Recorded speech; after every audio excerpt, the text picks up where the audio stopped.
Guys, nothing can stop me. No fever, no rain, no flooding that you see behind us. Nothing can stop us. And that's why we are here in Prague to show you these new electric Mini Coopers. And bear with me, right? For a person who had a Mini Cooper being a small Mr. Bean car, I would never imagine a couple of years back that I will be here with not one, but two electric Mini Coopers. So what's left? For you to hit the subscribe button because we are suffering outside, and for us to show you these amazing cars. Let's go.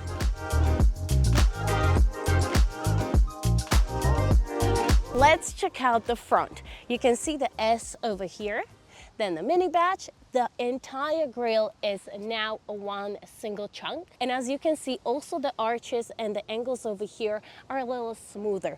The front lights has changed as well. And as you can see, there's water on them because I told you it is raining and we are struggling outside. Coming to the side, I told you, look at the wheel arches. This is something that's new. The entire shape of the car is a little bit different, a little more smooth. Even here on the side, the car is shorter than it was before. Then over here we have a lot of water and the floating roof. Of course, it's a combination between the blue, white and black, which we love with Minis because they always have these fun colors. Then when you get to the back and you look at the taillights, what does this remind you of? I think it's a spider web. I don't know, do you guys see it? But another fun feature with these lights, the tail lights over here, is that you can change the projection of the light. And the same thing applies for the front lights as well. That's pretty cool, I say. Here you have the Cooper S. And then even here, if you look from further away, these shoulders make the entire back of the car look a little more wider and a little more masculine. Even it's just a Mini, you know, but from the back it's a Mini with steroids. Just the arms. Didn't do the leg day, you know what I mean? Let's check out the boot space. Too much water coming down. I find this little cheap looking, not gonna lie. I think this could improve a little bit. Then over here we get whopping 200 liters. But if you do put the back seats down, you can definitely create more space if it's needed. Let's check out the back seats. There is a little handle over here, but of course it is a 3-door, so getting it is not exactly super easy, but it's doable. Let me just put the seat back. If the seat is in this position, I would say you have pretty decent amount of space. With the seat back here, you will not be able to have anyone sitting behind you. Now, overall at the back, when it comes to interior, there is not much to show you. Of course, there are no vents over here. There is no screen, nothing schmancy fancy at the back. Here you have a little detailing that's covering the speaker. Then we have one light over here, hanger, and there is a pocket for, I really don't understand what, but chocolate bar. I got it. That's exactly what you can fit in there. Overall, that's pretty much it because there is not much to show you or tell you at the back here. So let me just pull this. Okay. So with Mini, you also get a workout. Let's see the front. I think you guys had a little peek of it already. Let's have a look at the front. You know what I just realized? One thing that is not Mini about this Mini, besides everything that isn't Mini about this Mini, is the key. It's pretty huge, isn't it? Look at it. And then the buttons are on the side over here. And where are you gonna put the key? Well, there's a specific place for the key down here. See that? You can just place the key right here. Then behind it, you find 2 charging ports, and this is actually a wireless charging pad. Then we have 2 floating cup holders over here, and then this thing right here. And I don't know about you, but this reminds me of a case for one of those Apple headphones, you know? Like, the interior is pretty surprising, starting with this kind of a knitted fabric material around the dash with this strap over here that has no use, but it looks cool, so I guess we like it. The material is pretty cool. It's very different. It gives it a classy yet a little more sporty and modern look inside. But my eyes instantly go to this this plate kind of building but kind of floating, very thin round screen. Have you seen a round screen as a center screen like this before? Yes. The second thing my eyes go to is this heavy rain, 15 degrees outside, and I just came from 40 degrees in Dubai. That's insane. My body's like, no, bye. Let's have a look at this, because this is where you control everything regarding this car. Here you can see we have 291 kilometers until we need our next charge. And then if we click here, you can see the car here almost ready for the personal assistant. And you can see all the other information about the car, experiences. So I can change the design of the screen over here. Let's say we can go to balance, and yeah, it makes this sound. Or we can go into the green. Oh, and my sunroof just closed. Okay.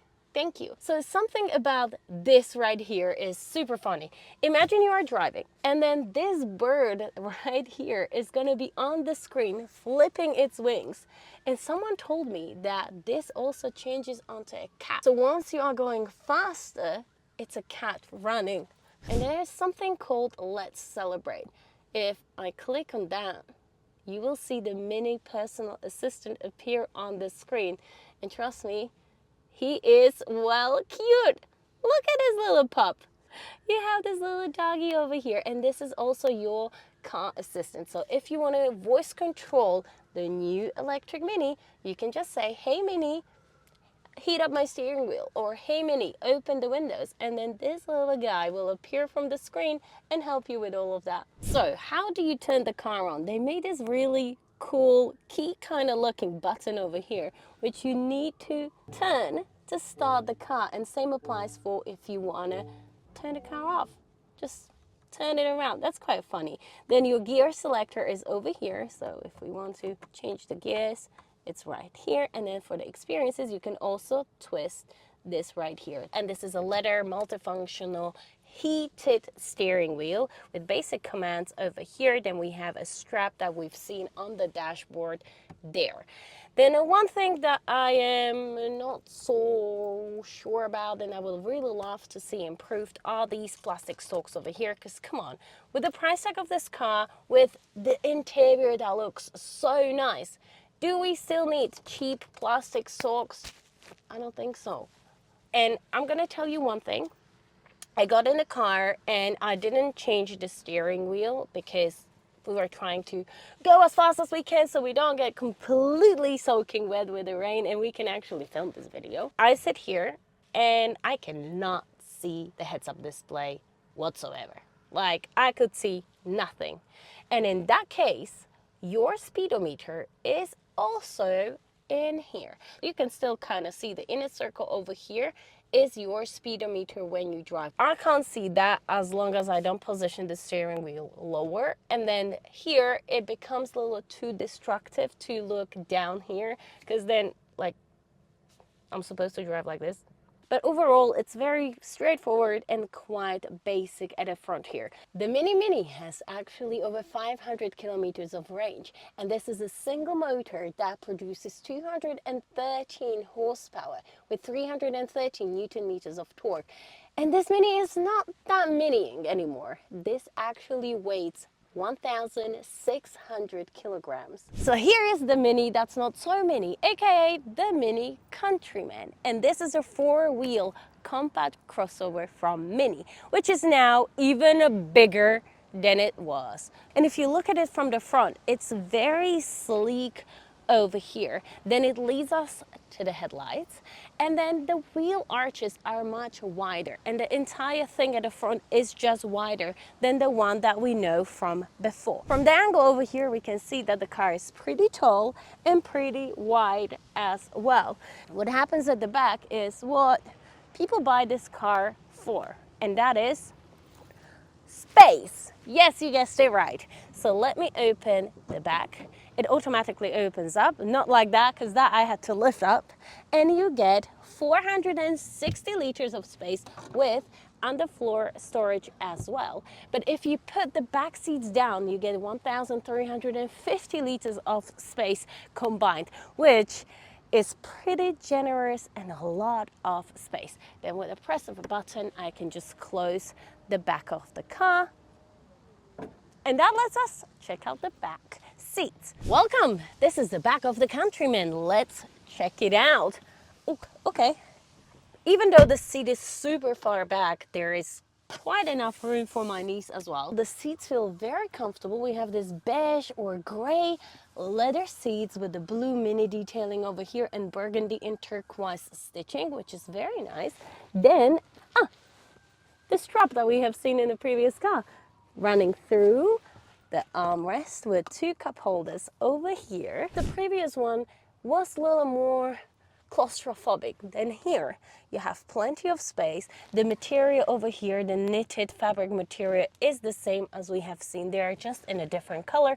Then you have your door handle over here. There is a small pocket with the button to operate your windows.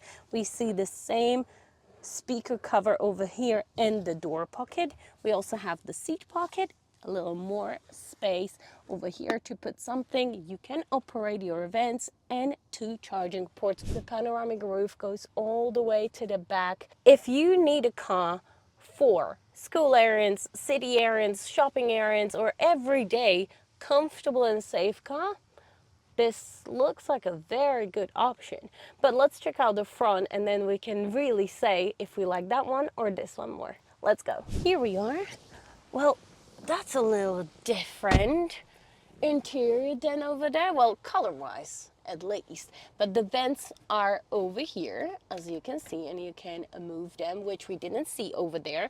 There is no strap, but the material stayed the same.